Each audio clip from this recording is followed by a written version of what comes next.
Once upon a time, everybody just laughed at them, ridiculed their ideas and mocked their decisions. But they proved them wrong. They had less than $2,000 with them back in 1985, but they are now regarded as the most influential designers of our time and are among Italy's most important and wealthiest men. Yes, we are talking about Domenico Dolce and Stefano Gabbana, who established the upscale Italian design business Dolce & Gabbana in 1985. Their game-changing company is now worth millions. So, let's take a look at his life and how it all began. Domenico Dolce was born in a tiny hamlet in Sicily in 1958. He grew up in a fashion-forward family. His father was a tailor, while his mother sold fabrics and garments. It was only natural for him to find a way to convey his individuality and flair via fashion. He also acquired a lot of knowledge about the industry from his parents, who raised him in their little garment factory. Domenico Dolce's childhood ambition was to work with Giorgio Armani. Thankfully, it did not come true. Stefano Gabbana came from a completely different family. He was born in Milan in 1962 to a Venetian family. His mother worked at a washing service, and his father in the printing industry. In truth, he didn't become interested in fashion until he was 15 years old. However, he confesses that Dolce taught him everything he knows about fashion design. Domenico Dolce and Stefano Gabbana met in a nightclub in Milan in 1980, barely 5 years before their business was founded. They were both working as assistants for fashion designer Giorgio Correggiari at the time. They worked together for a few years, obviously thinking about their future undertakings, particularly with the well-known company Dolce & Gabbana. Dolce & Gabbana were not just business partners, but also loving companions. They split up in 2005 and were apart until 2008, when they reconciled. But first things first, they resigned their employment in 1982 and formed a design consulting business, where they continued to do freelance design for other brands until they started their own. Dolce & Gabbana was founded 3 years later in 1985. Dolce & Gabbana, a tremendously successful fashion business, is a source of inspiration in and of itself. Their feminine, ladies' collections highlight women's greatest features. But where do the two designers acquire their ideas? Everyday life, Gabbana says in one of his interviews. Inspiration may come from a variety of sources, but it is most often derived from seeing what is going on around us in the world. From observing individuals we encounter on the street, in restaurants or clubs, a book, a movie, a song, everything. Travel in all of its forms is another source of inspiration for the design pair.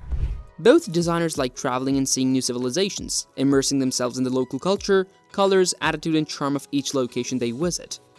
Almost every memory from their trips is incorporated into their fashion lines, cosmetic products, and advertising campaigns.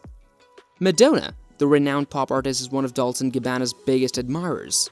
They appear to have the same loving sentiments for her, since the two designers are more than willing to take care of Madonna's personal and stage clothes whenever she requests them. Their partnership began in 1993, when the two well-known Italian designers designed over 1,500 costumes for Madonna's world tour, The Girly Show. They also outfitted Madonna and her ensemble for 8th studio album Music in 2000. They even built the complete background for the album's tour, propelling their work to global acclaim. MDG, the trio's unique brand of the eyewear, debuted in 2010. Except for Madonna, Dolce & Gabbana has collaborated with some of Hollywood's most well-known names, including Brad Pitt, Bruce Willis, Demi Moore, Victoria Beckham, Kylie Minogue, and Beyoncé Knowles, Catherine Zeta-Jones, Salma Hayek, and Angelina Jolie. Dolce & Gabbana's perspective on the economic crisis in the fashion business. Dolce & Gabbana have experienced several hurdles in their 30 years in the fashion industry. The economic crisis was one of these obstacles that caused them to reassess their goals and their business in light of changing market trends. The industry has reached a very crucial tipping point, says Stefano Gabbana. The catastrophe that struck it was not merely an economic disaster, but one that affected every element of a world that thought it was immune to market trends. It was a wake-up call for everyone, and it restored some humility to the fashion and luxury industries in general. We came from a period when there was too much of everything. Domenico Dolce continues, and we were compelled to reassess many things. It was no longer conceivable to make mistakes, make bad investments, or squander money. We had to go over all of the firm operations to get rid of everything unnecessary and find a new efficiency that was more in keeping with the current scenario. Dolce & Gabbana, like every other fashion designer, wants to produce the next fashion trend. They're not frightened of making errors, though, because each one is an opportunity to learn and adapt to new conditions.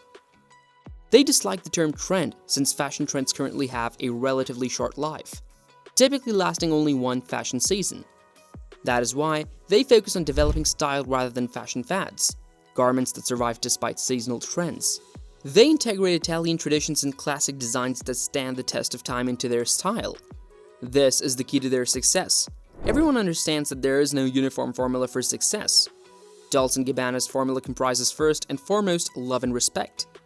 Their frequent conflicts are another driving force behind the growth of their brand. They seldom agree on anything, therefore they quarrel a lot, but their disagreements give birth to new ideas and concepts that help the brand succeed and develop. Dolce & Gabbana's scents exemplify the Mediterranean richness and Italian finesse. They are regarded as the creators of a Mediterranean style that draws influence from the Sicily of Luciano Visconti's 1963 film, The Leopard. The designers were also inspired by Sophia Loren, Claudia Cardinale, and Stefania Sandrelli at the start of their careers. The Dolce & Gabbana lady is impartial and bold, but she's also frightened of God and loyal to religion and family, which is typical of Southern Italian Catholicism. Models for the designers are soft, round, and full-figured. Dolce & Gabbana's debut collection contained tulle and angora, twin sets in jersey lace, and soft, wide, lavish skirts at a period when fashion perceived women as executives in two-piece suits with padded shoulders. Their preferred fabrics were crocked lace, wool, and silk. They weren't seeking a throwback style, but Dolce & Gabbana found inspiration in the past, and making it modern required the imaginative use of materials and colors as well as the capacity to integrate numerous sources of inspiration, mainly those whose origins could be traced back to the heterogeneous world of the Mediterranean according to the designers. Italian culture is strengthened by their painstaking attention to their image, and their PR campaigns have traditionally been handled by the world's best photographers. Every shot is meticulously planned, as if it were a film set. Their first ad was shot by a friend, the Sicilian photographer Ferdinando Scania, who, like Dolce & Gabbana, was just starting in the fashion industry.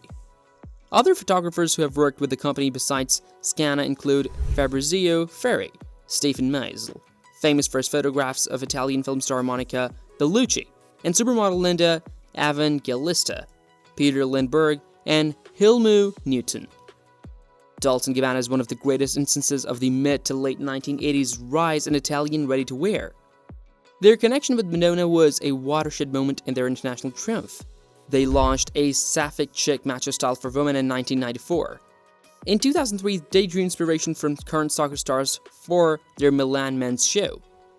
They have a stunning and rich assortment of perfumes for both men and women that capture the spirit of the fashion brand. Their scents for men are manly, charismatic, and sophisticated, while their fragrances for women are particularly feminine. Men and women who are captivated by Dolce & Gabbana's scents are timeless, just like their fashion. That's it for the day, guys. I hope you enjoyed the video. Let us know what your takeaway is from the inspiring story of the duo, whom no one believed in, but created a lucrative brand like Dolce & Gabbana in the comments below. Also, subscribe to the channel and press the bell icon for more amazing business biographies. And we will see you in the next one.